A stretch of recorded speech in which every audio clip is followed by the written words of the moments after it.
When you open the file for the Advent calendar, this is what you will see. I have gone through and put directions in to remind you how many copies of each different portion of this file that you need. I'm going to give you some additional information here in the video. You will notice that there are two different sections for the box files. So what I've done is I have attached these so that when you send them to your mat, when you click Make It, they will stay in position and cut as they are, and this will allow you to save as much paper as possible. So I do not recommend that you detach these. Here on top of the red octagon are the directions on what you need to cut. Of course, when you click on Make It, you can skip the screen that these will appear on, or you can certainly click here in the upper corner on the text, close the eye, and that will remove it so that it does not go to the mat when you send it with the Make It. So as we go through, you're going to need 12 of this one. This is the one with both shapes.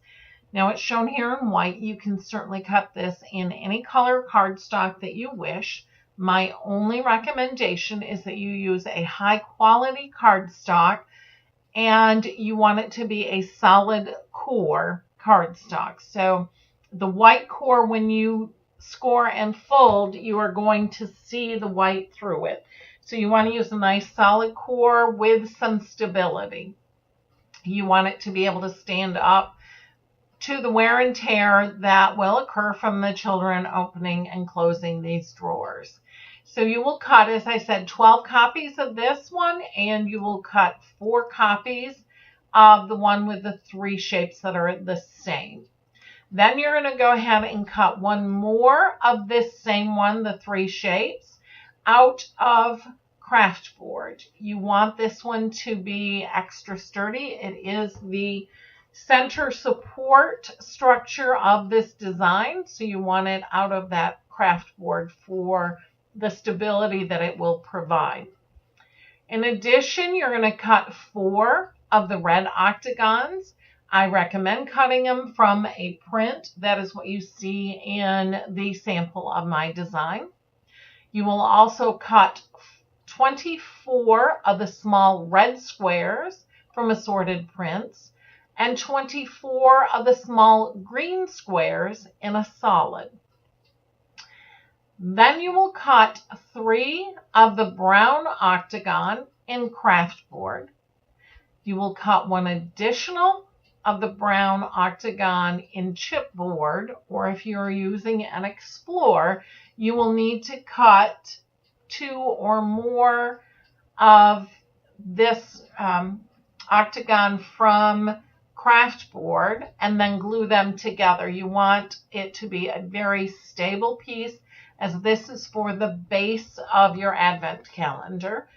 And then one more time, you're going to cut this blue one, or brown one, and you're going to cut that from a print, as it will be the cover for the underside of the base. So when I cut this, I duplicated this red square 5 times, and that way it gave me 6. And when I cut those 6 squares will send to the same mat as the octagon. So out of 1 sheet of printed paper, you will get your 6 squares and an octagon. When you do that 4 times, it'll give you your 24 squares that you need, plus your 4 octagons. So as an example, we're going to click on Make It, and I'm going to let you see what your Make It mats will come out looking like. It's going to take a moment because there is quite a bit here. And honestly, what I do when I'm making this is I go ahead and I usually cut one section at a time. But here is the red. And as you can see, there's your red octagon plus your 6 layers that you're going to need to decorate the front of the drawers. And so when you cut this 4 times, you'll have all 24 that you need and the 4 here. So I'm going to click cancel and go back to the map. So how I did this is I went ahead and I grouped everything else together. So I'm going to just zoom out one more time so that we can do this. So I want to cut this piece. So I'm going to just go ahead and select everything else. I'm going to click group and then I'm going to close the eye. Then I know that I need to cut 12 of this one. I'm going to click make it. And now with the Cricut, you can do one of 2 things. You can just go ahead and continue and feed your first mat in to your Cricut and it will cut it, then unload it, and then just go ahead and reload it without clicking finish. Or you can go ahead and change this to 12 and then click apply. And that will automatically set it up to do all 12 of your mats. So then when I was done cutting that piece, I go ahead and click finish, go back to here, and there is my group. I'm going to open the eye on the group, which brings everything back to my mat. And I am going to then go ahead and, so this guy here, kind of slow today, I don't know why. Did we ungroup this? Ungroup it. And then I'm going to do the other box pieces. So I'm going to just switch them out. Now I need 4 of this one. So again, I'm just going to group all of this. And then I'm going to close the eye. I'm going to click on make it. And then from here, I'm going to go ahead and do my 4 copies of this. Then I will go back to my mat. I will open the eye on my group. And again, it does take a moment. And then I'm going to ungroup that. And then I'll proceed in the same manner as I was saying. So I would go ahead and if I'm going to do my reds, then I'm just going to group everything else. I'll go ahead and send this to the mat. So I'll group this, click group. I'll close the eye on the group and send this off to the mat, cut what I need, and then proceed through it that way. I found for me, it was easier to keep everything straight. And because there are so many different variables of what you are cutting here, it should probably be the easiest way for you to do that. So hopefully that helps with that piece. And the next thing we will do is go ahead and start assembling this. I wanted to do a quick update here. I was working on assembling the advent calendar and I noticed an error. So I have corrected the file and the directions on screen. I have added this grouping of tan boxes. When you're assembling these, you will not have a solid base or top. Both sides can be tucked in. These are just to add support to the center of the structure. And so these will be cut from craft board.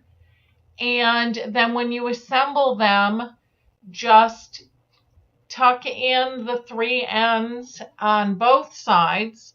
So it would be this one, and this one.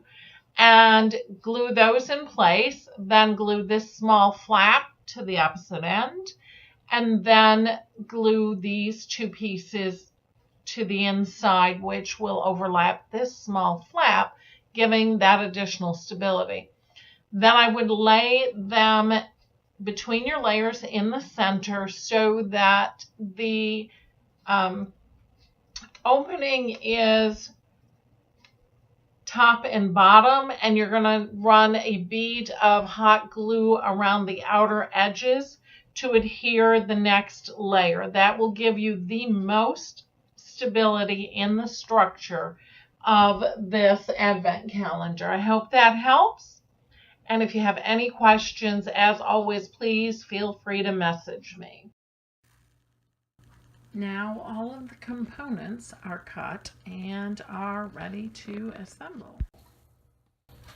Right now I am working on assembling the drawers for the advent calendar, and my recommendation is that you go ahead and get everything folded on the score lines and then heat up your hot glue gun, as this has proven to be the most effective method of adhering these together. I have tried liquid glues, I've tried double-sided tape, I have tried my tape runner, and in honesty, it just does not stand up and hold it together. So I am using my trusty little glue gun and my hot glue gun and going ahead and getting these assembled, and I'm doing one type at a time, and it seems to be going quite quickly for me, and I do, as I said, I like the way that this is holding up and adhering, and that's one of the reasons that I do a few copies of each of my designs prior to posting them, so that I can really discern what is going to work best and try to give you the best information and tips and tricks and shortcuts to make this assembly as easy as possible. So this one is, this section that I'm doing at this minute are the ones that cut like this. So as I said, I went ahead and I folded them all on the score lines. You have two sections with tabs and two without. The section with tabs, I go ahead and glue in the end tab on it right away. And then from there, I go ahead and put glue on these side tabs. Just need to get another glue stick in there. And start assembling from there. So on the first side tab, and I'll go ahead and glue that one in place. Then I go right around to the opposite side of that tab and glue that one in place. Now the reason I didn't tuck these in is because once you have done the two sides, you will fold this over, and it also helps give stability to it because you are folding that down over where you just glued these tabs in place. So we're going to go ahead and assemble this one. And so these are your inside drawers, not the holder, but the actual drawer itself that I'm going ahead and assembling. So I'm going to get this batch done, then I'll be back and I'll show you how to assemble the boxes that the drawers go into. Now I'm going to assemble the boxes that the drawers go into. So we have this piece. It has been all pre-folded. I'm going to put it down so that it is basically folding up, and the small tab towards me. I'm going to put adhesive on the first 3 of the small flaps and press those in place. And again, I am using the hot glue. It does definitely seem to adhere better. Now on this small tab, I'm going to run some adhesive there and bring up the opposite side and join those to form my box.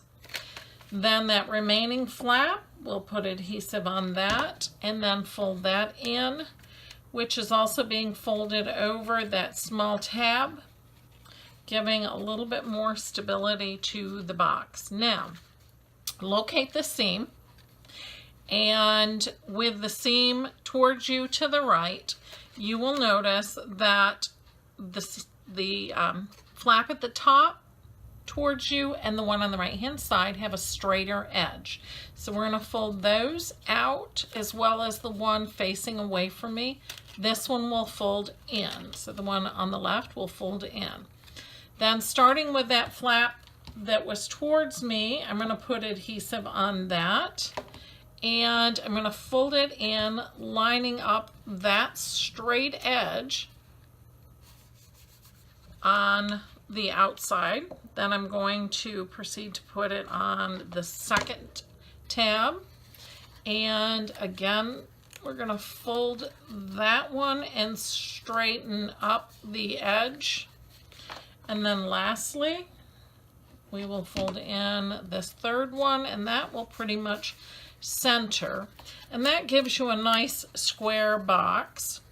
And then your drawer piece will slide right in there.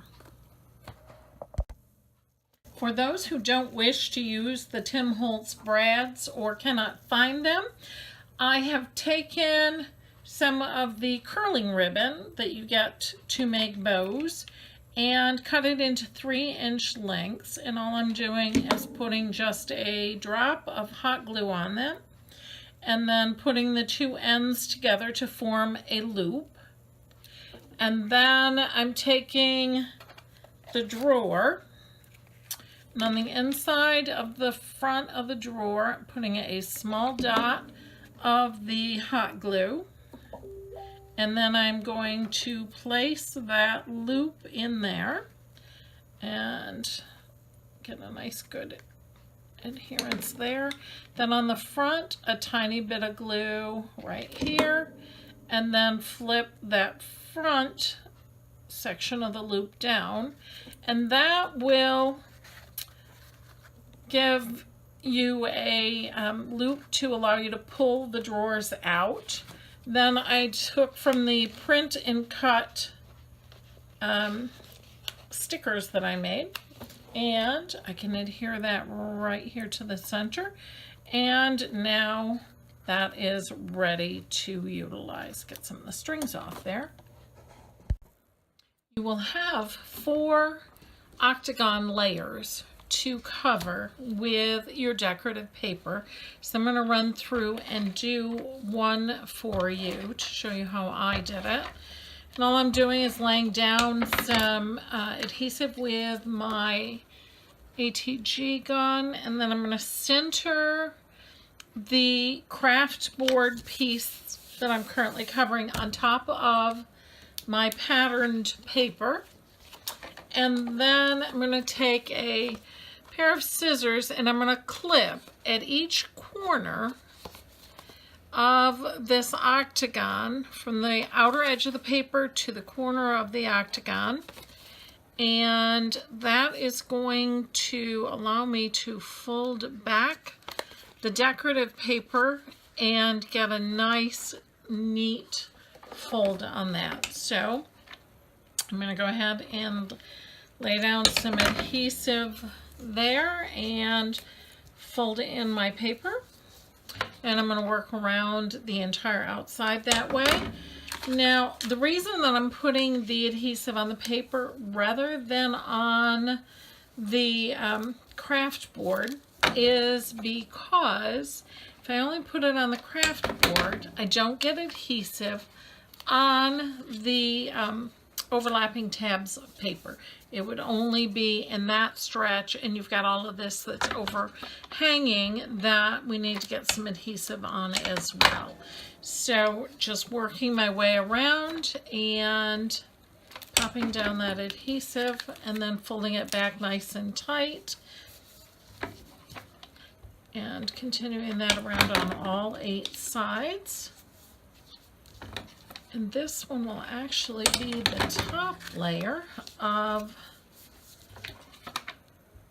my calendar where I will do the decorating. But now you can see all of those corners are adhered, And we have our pretty paper covering that piece of craftboard. It is time to start assembling the layers of the advent calendar. So I have one of the boxes that I made from the craft board, and I'm going to glue that right in the center there, and that's going to give us some stability between the layers.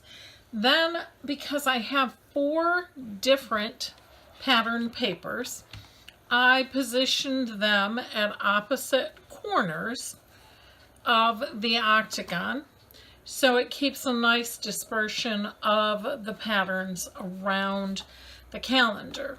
So I did that on all 3 layers, and I'm just going to start. And again, I am using the hot glue gun. I'm going to position the first box right in the center of one of the sides. And I tend to work back and forth on this. Really, it does not matter. And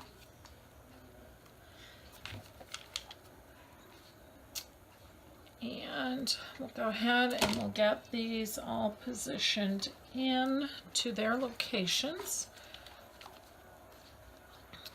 And I like to try to keep positioning balanced, so I think that's part of why I'm going back and forth with it.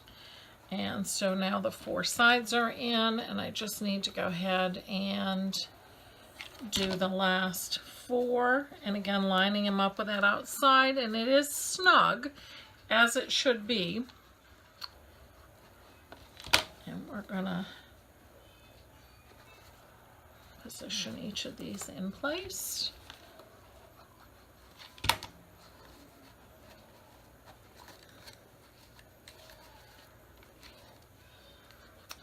And one more, and I'll adhere that down. So you're going to do the same process with all 3 layers so that they are all onto your different layers. And then I'll come back and we will assemble these and see how it all comes together. So now that we have all of the layers completed, we are going to go ahead and adhere the layers. So I have set this up so that they are offset each row to kind of create a little more visual interest. So the first thing I do is kind of figure out, okay, how do I want this to go on? And then I'm going to slide this off, and I'm going to try to work quickly so that the glue stays nice and hot. And I'm going to start in the center and do the back corners of all of these boxes. I can go back in and work on the front, but I really want to get that part adhered. So just going to press down with a little bit of pressure, and voila, got a nice seal there. So then I'm just going to run around and just lift it in the front sections and squirt a little bit of glue between the base layer, between that base and the box below it, to give it some extra adhesion and stability. There we go, once around, and that is done. So now I will do the same process for the next layer, and then I'll decorate the top and adhere that afterwards. I was just cutting out the tree skirt for the top of the advent calendar, and I realized I hadn't shown you how I cut felt. So what I do is I lay down a piece of contact paper. I cut it to the size I need it. I lay it down on the mat with the backing facing up. When I get it situated, I peel off that top layer, and then I put my felt onto that. Then I go ahead and cut it, and of course I cut this on the maker using the rotary blade, and the setting was for acrylic felt. And I can go ahead and just remove it. It is beautifully clean cut, even a little circle in the center. And then, because felt is notorious for leaving fibers behind and messing up your mat, I can peel away that contact paper, and voila, none of the fibers are on my mat. So just wanted to share that little tip with you. I have assembled my little gift boxes for the top and curled some more of that curling ribbon to decorate the top of them. So now it is time to assemble my box top. I cut 3 of the tree panels, and those are scored, so I folded them on the score lines and glued those together. Then I cut 4 of the star sections and glued them together, leaving this opening at the base to slide over my tree. So I'm going to put a little bit of hot glue in there, and then I'm going to go ahead and slide my tree in so that my star is nice and straight on the top. And then in the very center of my top layer, I'm going to start with a puddle of hot glue, and I'm going to position my tree in that puddle. Then I'm going to go back and I'm going to put a little bit extra in each of those triangle intersections just to make sure it is going to stay there. So that is set. Now once that is all hardened, I will go ahead and wrap the tree skirt around, glue that in place, and then I will place my packages around the tree and also glue those down. And then lastly, adhere this top to the other 3 layers that are already all glued together. So that is the assembly, and you will see the finalized pictures in the post.